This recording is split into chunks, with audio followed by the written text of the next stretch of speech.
Sidang PBB menyampaikan teguran keras terhadap embargo AS kepada Kuba. AS diminta mencabut embargo tersebut karena Pulau Karibia di tengah dilanda krisis ekonomi. Melansir Al Jazeera, ada 185 negara memberikan suara mendukung resolusi tidak mengikat untuk mengutuk embargo tersebut. Dalam sidang yang digelar pada Kamis 3 November 2022 itu, Amerika dan Israel memberikan suara menentang, sementara Brasil dan Ukraina abstain. Teguran tersebut adalah ke-30 kalinya PBB mengutuk kebijakan AS yang telah diberlakukan selama beberapa dekade. Meski begitu, koordinator politik AS John Kelly dalam sidang PBB itu menegaskan tentang menentang resolusi tersebut. AS menentang resolusi itu, tetapi kami mendukung rakyat Kuba dan akan terus mencari cara untuk memberikan dukungan yang berarti kepada mereka, kata John. Dikutip dari Al Jazeera, Sabtu 5 November 2022. Hal sama juga dikatakan Dubes Kuba untuk PBB, Yun Galap. Ia menambahkan bahwa isolasi telah membuat logika AS terkait kemerdekaan hak asasi manusia atau HAM yang selama ini didengungkan tidak masuk akal. Jika pemerintah AS benar-benar peduli pada kesejahteraan, hak asasi manusia dan penentuan nasib sendiri, rakyat Kuba itu bisa mencabut embargo. AS menganggap Kuba mengembargo sejak tahun 1960, itu menyusul revolusi Kuba yang dipimpin oleh Fidel Castro dan nasionalisasi mengakuisisi properti milik warga negara dan perusahaan AS. 2 tahun kemudian, tindakan yang melarang perdagangan antara dua negara dilakukan, pembatasan lain dilakukan untuk memperkuat embargo. Sejak 2019, AS telah meningkatkan pengepungan di seluruh negara kita, membawanya ke dimensi yang lebih kejam. Tujuannya sengaja, yaitu menimbulkan kerusakan terbesar yang kemungkinan terjadi pada keluarga Kuba, ucap Menteri Luar Negeri Kuba Bruno Rodriguez dikutip FVP pada Jumat 4 November 2022. Diplomat itu juga mengecam Presiden AS Joe Biden karena melanjutkan kebijakan tekanan maksimum dan pendahuluan Donald Trump, padahal perbaikan hubungan sempat digagas Barack Obama. Mantan Presiden Amerika Serikat Barack Obama sebenarnya sudah mengambil langkah-langkah besar untuk meredakan ketegangan kedua negara, termasuk secara resmi memulihkan hubungan AS Kuba dan melakukan kunjungan bersejarah ke Havana pada 2016.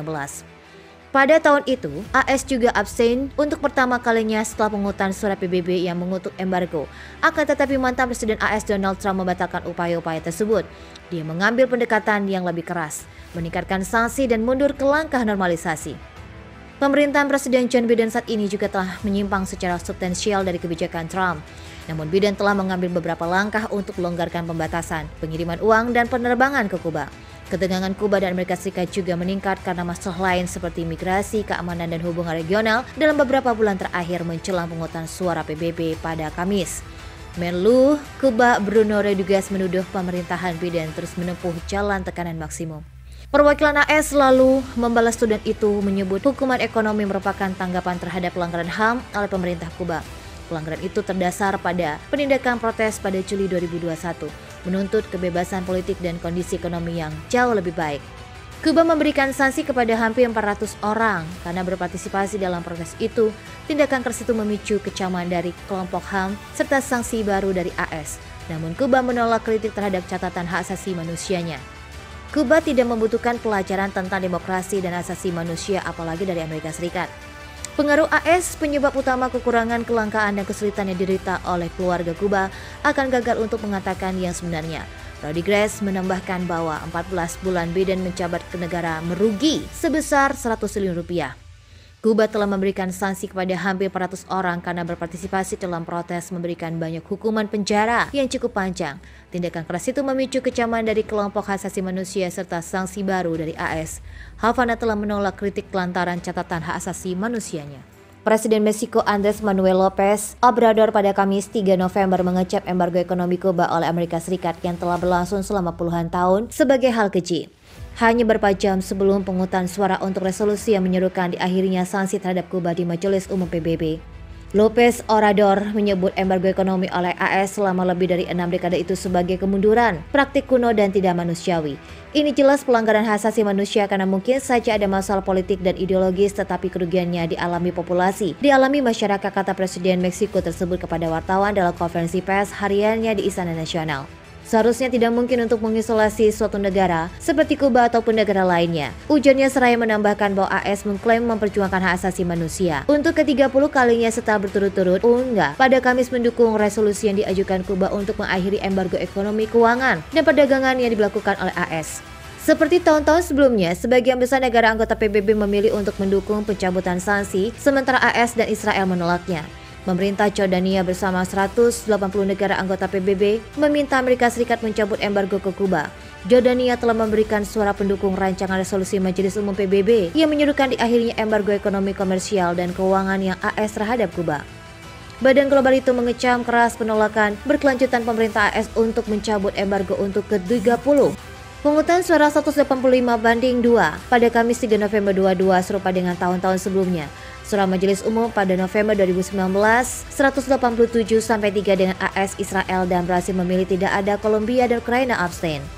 Dilansir AP Jumat 4 November 22, resolusi Majelis Umum biasanya tidak mengikat secara hukum dan tidak dapat dilaksanakan, tetapi mencerminkan opini global, dan penghutang suara PBB baru-baru ini memberi Kuba kesempatan menyoroti AS yang terus mengisolasi negara itu.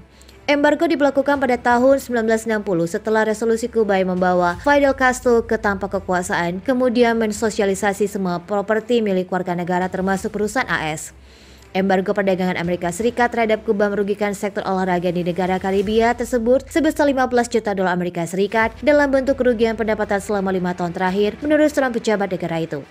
Hanya dalam 7 bulan, pada bulan Agustus 2021 hingga Februari 2022, blokade AS menyebabkan kerugian senilai 2 juta dolar Amerika Serikat, ungkap Gisdi Sosa, selaku Direktur Institut Ninder Nasional Kuba dalam konferensi pers di Havana pada Selasa 1 November. Sanksi itu secara efektif menghalangi para atlet dan pelatih Kuba untuk berpartisipasi dalam berbagai acara olahraga internasional IAS dengan mempersulit mereka mendapatkan visa, papar Sosa menjelang penyerahan rancangan resolusi tahunan pemerintah Kuba kepada Majelis Umum PBB yang dijadwalkan pada 2 November hingga 3 November dan berisi seruan untuk mengakhiri embargo tersebut.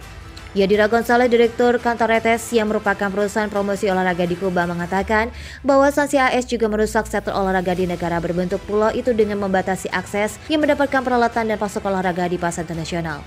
Secara sistematis, kami mengalami penindasan finansial yang berdampak negatif terhadap kapasitas kami untuk melakukan transaksi perbankan dengan perusahaan dan lembaga olahraga internasional, kata Gonzalez. Pertama kali diberlakukan pada tahun 62, embargo AS diperketat oleh mantan Presiden AS Donald Trump yang menjatuhkan 243 sanksi tambahan. Pemerintah AS saat ini mengizinkan maskapai penerbangan untuk membuka kembali penerbangan ke berbagai kota di Kuba serta menghapus pembatasan pengiriman dana, tetapi jaringan sanksi terhadap Kuba sebagian besar masih berlaku.